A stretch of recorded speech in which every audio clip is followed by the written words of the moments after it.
Di video ini, gue akan jelaskan yang sering ditanyakan teman-teman di kolom komentar. Apa sih bedanya data analis, data scientist, dan juga data engineer? Oke, sebelum kita mulai, gue ingin menanyakan terlebih dahulu. Untuk sekarang, dari 3 pekerjaan tersebut, mana sih yang paling menarik buat kalian? Dan apakah nanti setelah nonton video ini, kalian berubah pikiran atau tetap ada pilihan yang sama? Tulis di kolom komentar. Selanjutnya, gue akan jelaskan terlebih dahulu end-to-end data life cycle di suatu company. Step pertama adalah memasukkan data dari data source ke data lake. Nah, proses ini disebut dengan data ingestion. Selanjutnya, dari data lake kita proses kembali melalui proses data cleaning dan juga data transformation yang dilakukan di data warehouse dan juga data mart. Di step ini, format data sudah siap digunakan. Nah, dari data tersebut, kita udah bisa ngelakuin nih data eksplorasi, data analisis, yang hasilnya nanti berupa dashboard atau report.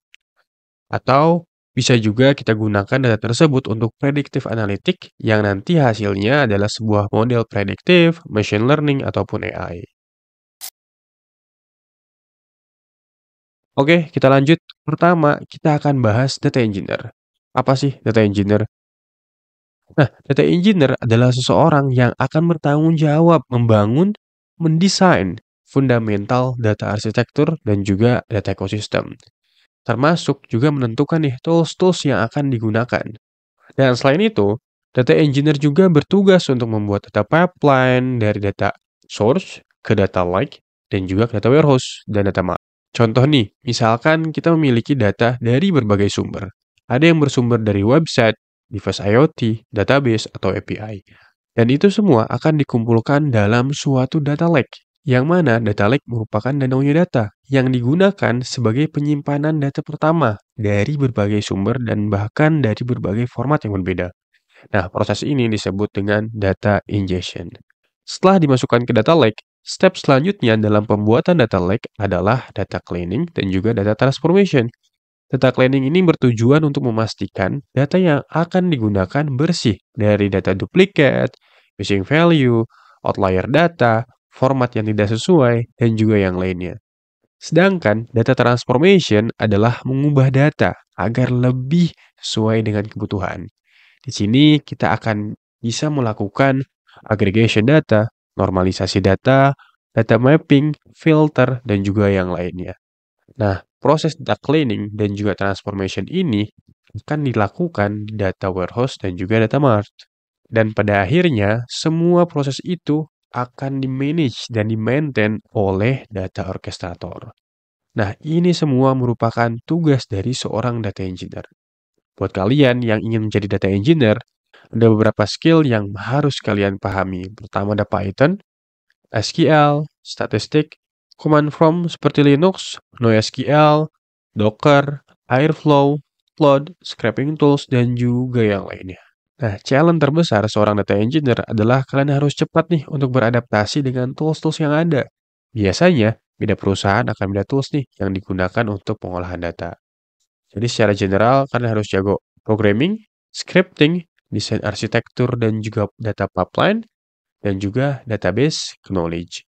Nah, buat kalian yang ingin lebih tahu lebih detail data engineer, kalian bisa tonton aja di video alur belajar data engineer. Data analis bertugas untuk menganalisis, menginterpretasi data untuk mendapat insight atau sesuatu yang berguna yang akan diimplementasikan dalam pengambilan keputusan. Data analis juga bertanggung jawab dari data transformation, data exploration, dan juga data analysis. Data exploration ini adalah proses untuk mengetahui lebih dalam suatu data, seperti bagaimana distribusinya, pola atau trennya seperti apa, visualisasi data, dan juga korelasi data. Sedangkan data analisis itu bertujuan untuk menjawab pertanyaan atau hipotesis yang lebih spesifik, seperti hipotesis testing, A/B testing, ANOVA, dan juga beberapa yang lainnya. Nah, semua itu akan disajikan dalam bentuk dashboard ataupun report untuk user, klien, manajemen, bahkan disajikan juga ke direktur perusahaan. Oleh karena itu, sebagai seorang data analis, kalian dituntut untuk memiliki skill yang baik dalam public speaking dan juga komunikasi. Create data analyst adalah orang yang mengerti domain knowledge dari bisnis tersebut, memiliki critical thinking and analytical thinking, dan juga memiliki skill teknikal untuk memecahkan problem data. Dan ini merupakan hard skill yang harus kalian kuasai sebagai data analis. Pertama ada spreadsheet, seperti Excel dan juga Google Sheet. Yang kedua ada SQL, seperti MySQL, PostgreSQL, atau BigQuery. Yang ketiga ada statistik deskriptif dan juga inferensia. Yang keempat ada data visualization, seperti Tableau, Power BI, dan juga Looker Studio. Yang kelima adalah bahasa pemrograman, seperti Python ataupun R. Nah, kalau mau detailnya, kalian bisa nonton video alur belajar data analis di Halotek Academy. Yang terakhir adalah data scientist.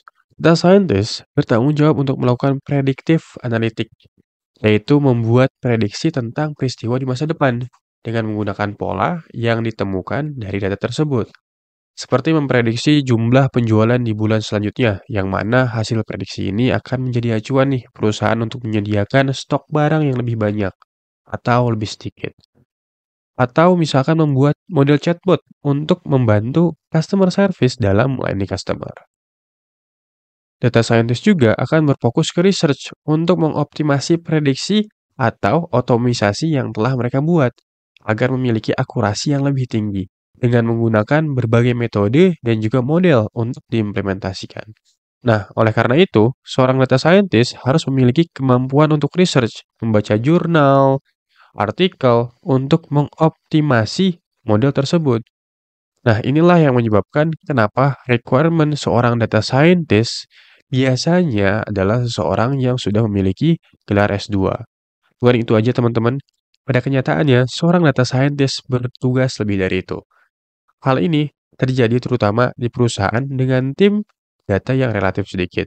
Sebagai data scientist, kamu juga harus melakukan data cleaning, data transformation, data exploration, data analysis, hingga ke predictive analytics. Nah, jadi buat kamu nih yang memang tertarik ke data scientist, terdapat beberapa hard skill yang harus kamu kuasai, seperti bahasa pemrograman, SQL, statistik, data visualization, spreadsheet, dan juga machine learning tentunya. Dan kalau kamu mau pembahasan lebih detail terkait data scientist, kalian bisa tonton di video alur belajar menjadi data scientist. Oke, yang terakhir, gua akan ringkas seluruh data life cycle secara keseluruhan. Jadi teman-teman, ketika teman-teman memiliki data, step pertama adalah memasukkan data tersebut ke data lake. Nah, proses ini disebut dengan data ingestion. Selanjutnya, dari data lake, akan diproses nih dengan proses data cleaning dan juga data transformation ke data warehouse ataupun ke data mart. Nah, ini semua merupakan tanggung jawab dari data engineer.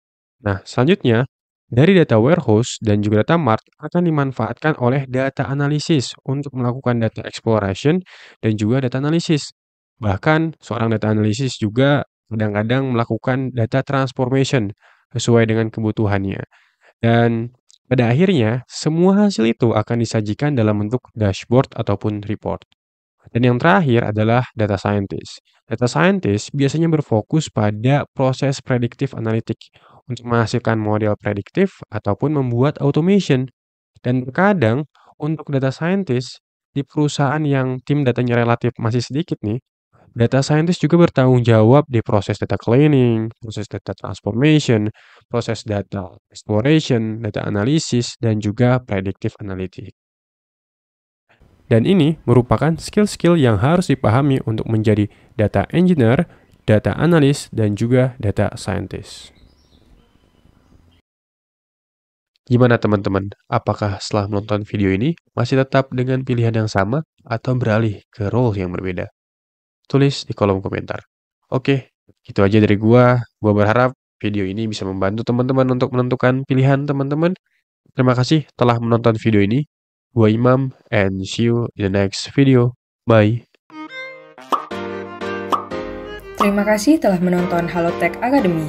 Jangan lupa like, comment, subscribe, dan share video ini. Cek juga tutorial menarik lainnya ya. Halotek Academy, learn today, great tomorrow.